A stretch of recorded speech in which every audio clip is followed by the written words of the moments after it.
Shalom, shalom, bien-aimé. Je crois par la grâce de Dieu que tu vas bien et que le Seigneur t'a fait beaucoup de bien encore pendant cette semaine. J'aimerais qu'on puisse lui dire merci pour sa fidélité tout au long de cette semaine. Tendre Père, merci. Merci pour ta bienveillance. Merci pour ta fidélité. Merci pour ton esprit que tu as déposé en nous et qui vit en nous.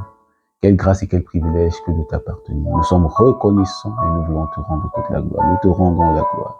Toi le Dieu vivant, toi le Dieu qui habite au milieu de ton peuple, qui vit en nous par ton esprit. Nous sommes reconnaissants ce matin. Nous voulons être conduits, guidés par ton esprit, dirigés, emmenés, entraînés par ton esprit en ce jour. Conduis-nous, fais comme tu as prévu de faire ce matin. Reçois louange, honneur et gloire à toi qui règne à jamais, Père, dans le merveilleux nom de Jésus. Amen. Bien-aimé, je suis heureux de te recevoir encore aujourd'hui sur cette plateforme où je te parle de communion avec la personne la plus importante de ma vie et de ta vie si tu l'as accepté comme Seigneur et Sauveur personnel. Je te parle de communion avec la personne du Saint-Esprit et je crois que tu as accepté Jésus dans ton cœur comme Seigneur et Sauveur personnel. Si ce n'est pas le cas, l'occasion t'est encore donnée ce matin de le recevoir comme Seigneur et Sauveur personnel. Pourquoi le recevoir? Parce qu'il veut te décharger de tes fardeaux. Pourquoi le recevoir? Parce qu'il a payé un grand prix à la croix pour toi, afin que le péché soit ôté de toi. La Bible dit qu'il est l'agneau de Dieu qui ôte le péché du monde. Pourquoi le recevoir? Parce que son sang parlera en ta faveur. Alors que l'accusateur, le diable, voudra t'accuser, son sang parlera en ta faveur, disant, mis à part, protégé, connecté à moi, mon intime, mon ami, et alors tu seras inébranlable, inarrêtable, instoppable. En fait, tu as tout intérêt à recevoir Jésus comme Seigneur et Sauveur. Il va changer ton histoire, il va t'emmener à une nouvelle dimension de gloire et il va te positionner dans les lieux célestes en lui. Amen. Amen. Comme je t'ai dit, je te parle de communion avec la personne du Saint-Esprit sur cette plateforme. Et ce matin encore, je voudrais t'encourager, je voudrais partager avec toi. Comme je te l'ai dit ici, l'occasion m'est donnée de t'aider à mieux entretenir ta relation avec la personne du Saint-Esprit. C'est une personne merveilleuse, exceptionnelle.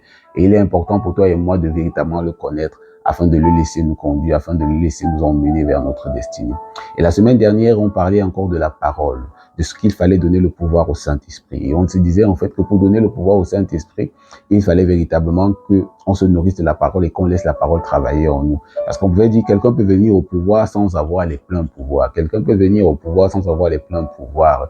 Dans nos pays régulièrement, en Afrique et même dans tous les pays au monde, il y en a plusieurs qui accèdent à la magistrature suprême, mais qui ont d'abord besoin de faire admettre, de faire voter leur loi pour pouvoir véritablement avoir le pouvoir. Donc, même si le Saint-Esprit est venu accéder au pouvoir quand tu as accepté Jésus dans ton cœur comme Seigneur et Sauveur personnel, il a besoin véritablement que ces lois soient adoptées, que ces lois soient adoptées par ton âme pour pouvoir véritablement te restaurer, te sauver, arracher ton âme de la folie dans laquelle elle se trouvait, la folie de l'amertume, la folie de la colère, la folie de la haine, la folie du rejet, la folie de la rébellion. Il a véritablement besoin que tu lui donnes les pleins pouvoirs. Et ça, en adoptant sa parole. Et comment?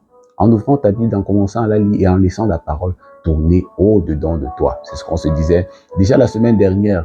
Et pour cette semaine encore, je voudrais qu'on s'attarde encore sur un autre passage qui dit en fait dans Matthieu 5, « Heureux les pauvres en esprit, car eux, le royaume des cieux les appartient. » Heureux les pauvres en esprit, car le royaume des cieux les appartient. En fait, pourquoi est-ce que je veux prendre encore ce texte? Parce qu'en réalité, donner le pouvoir aussi au Saint-Esprit, c'est reconnaître en fait que je ne peux pas m'en sortir sans lui. C'est reconnaître au-dedans de moi que j'ai besoin de lui. C'est reconnaître au-dedans de moi que je suis dépendant de lui. Et ça se manifeste régulièrement dans les choses les plus simples. Si on me demande par exemple de prier, il faut prier. Est-ce que je suis capable? Est-ce que je me dis, ah non, prier, c'est prier, je peux prier? Ou est-ce que je me dis, j'ai besoin de lui pour prier? J'ai besoin qu'il me porte, qu'il me pousse afin que je prie comme il faut?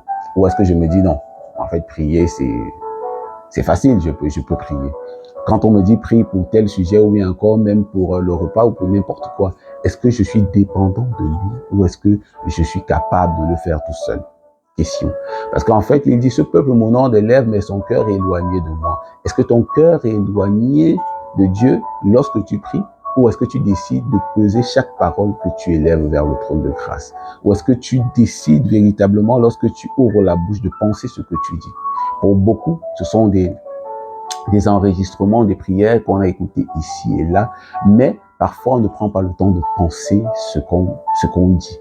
Et parce qu'on ne prend pas le temps de penser ce qu'on dit, nous sommes un peu comme ce peuple-là qui l'honore des lèvres, mais dont le cœur est éloigné de lui. Dieu veut ton cœur. Dieu veut véritablement que tout ce qui sort de toi émane des profondeurs de ton être. Alors si tu es juste quelqu'un qui prend le temps, qui passe son temps à relâcher des paroles à tort et à travers sans les pensées, même si ton discours est très éloquent, même si ton discours est très bien ajusté, en fait, devant Dieu, ça ne vaut rien. Dieu a besoin que ton cœur pense ce qu'il dit, que ton cœur pense ce qu'il dit. Donner le pouvoir au Saint-Esprit, c'est reconnaître aussi sa capacité à ne pas s'en sortir sans lui. C'est reconnaître, en fait, que je ne peux pas m'en sortir sans toi et que j'ai besoin de toi. C'est ça aussi, donner le pouvoir au Saint-Esprit. C'est reconnaître mon inaptitude, mon incapacité, mon sans valeur sans lui en réalité. En fait, c'est ce que je voudrais partager avec toi encore ce matin sur donner le pouvoir au Saint-Esprit. C'est reconnaître son inaptitude et son incapacité. Chaque fois que l'occasion m'est donnée de faire quelque chose, c'est que je reconnais que je ne pourrais pas m'en sortir sans lui. Je ne peux pas m'en sortir sans toi, alors je fais appel à toi, Saint-Esprit. Je veux dépendre de toi. La Bible dit, heureux les pauvres en esprit, car le royaume des cieux est à eux. Ils pourront communier et laisser le Saint-Esprit prendre contrôle, possession de leur être, afin de produire beaucoup de fruits. C'est le petit message que j'avais pour toi ce matin et je prie que cela puisse apporter quelque chose de nouveau dans ta vie et te fortifier davantage pendant cette semaine. Sur ce, je ne peux que te souhaiter un agréable week-end à une prochaine vidéo. Ciao, ciao. Bye bye.